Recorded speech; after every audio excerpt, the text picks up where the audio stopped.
For a free brochure, call 1-800-814-4041. 1-800-814-4041.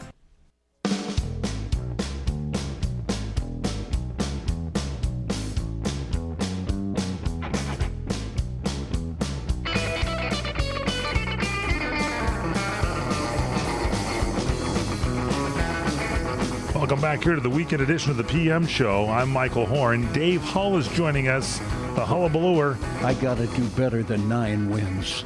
We're going to handicap it as well. Don't get nervous, Dave. You're going to do fine. Well, you think so? You got how many wins again? Well, last week? Last week, 9.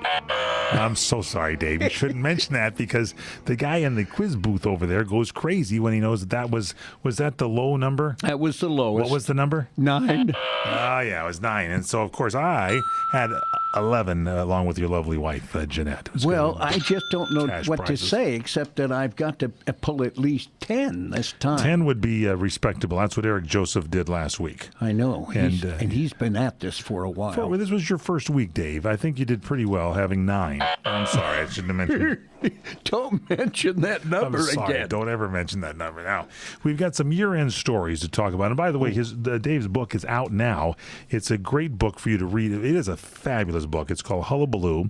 It's the life and misadventures of L.A. radio legend Dave Hull. And not only were you an L.A. radio legend, but we've set this up on other shows. You worked in Casablanca, for gosh sakes. That's where you started in radio in the armed forces. Yeah, in the Air Force. I worked in Detroit, in Columbus, in Dayton. Similar to Casablanca Tampa. in no ways at all. Yeah, a lot of ways. And then, and where else? Dayton, Ohio, right? Dayton. I worked in Dayton. I worked a show at a furniture mart. And it got so big that people were buying the furniture and appliances, thank you, right off the truck. The trucks would come in to load it into the broadcasting, store. Yes, and they wouldn't even have a chance to load it into the store. The people, this young couples would come in, listen to me on the air, come right into the truck and start buying it right on the scene. Would you test this furniture out before you would talk about it? Would you? I mean, you're always pretty serious about what you do, even though you're fun on the air. Did you go out and actually lay on the couches, sit on them? Oh, yeah, bounced up and down on them. Sure, the beds and the mattresses, too. I have one for you to check over here. Could you sit on this one, Dave? Sure. Apparently, that's a closeout. I'm sorry, Dave. Something happened there. That's again. On special. Can you get up there? See if you can get up a little bit, could you? Good, okay. So anyway, so you would test this stuff out. Yes. And the stuff... Then just talk about them. And act that like would a bring fool. people in, right? Oh, my heavens, yes. Every young couple in southeastern Ohio around Dayton and Columbus would head for Barnett's of Bellbrook. And in this little teeny Did bird... you make that up? Was that really? No, Barnett's and Bellbrook. And he made $1 million or more in the 3 years that I was there. He didn't want to see you go when you went to your next gig, did he? No, I bet he was upset.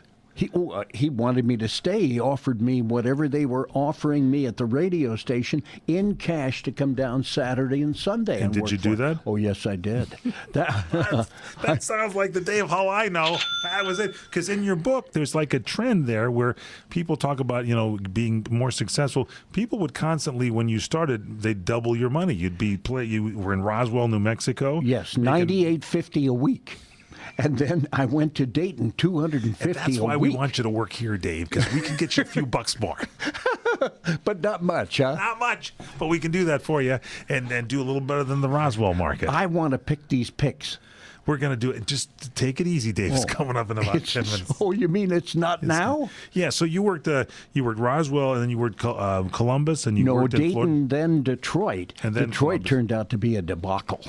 We had a fella who's now deceased. He was the guy who was our production director. And the FCC requires, if you have a license in one city and you broadcast in another, that you give the station break on the hour and the half hour in those days with equal emphasis. So you could say from the Earl B. Brink building in Monroe. Detroit. You couldn't do that. You should say Monroe, Detroit, right? That's correct. But you guys said what? We said Monroe. Detroit. Did you get in trouble for that? Yeah, we did. Our competition filed a motion or an action with the FCC. We were gone within 3 days, the entire staff. Wow. Yeah. It But was not before fun. the guy with that degausser or eraser went in and did a number on some of the equipment. Well, our production director was really ticked because it was his idea. So he took one of those round degaussers. It's an eraser. It's a big and he- electric magnet. Yeah, he waved it in front of the music, the jingles, the commercials, the PSAs. And the next day, all we heard the national anthem, da-da-da, da-da-da. One moment, please. Apparently somebody's done that with our equipment here. It keeps going up and down, Dave. So it was a serious thing. But did it take Yeah. him a while to get back on the air? About 2 days. 2 days? Yeah, 2 days. And I wasn't happy with that. I really wasn't. Because you're not that kind of guy. No, I'm not. But I did laugh about it when I heard him sign on the next day, the guy that was replacing me. It's the PM Show Weekend Edition. That is Dave Hull. We're honored to have him back in the studio again this week. It's kind of like a regular Friday thing. Dave Hull right here on CRN. We'll be back with more.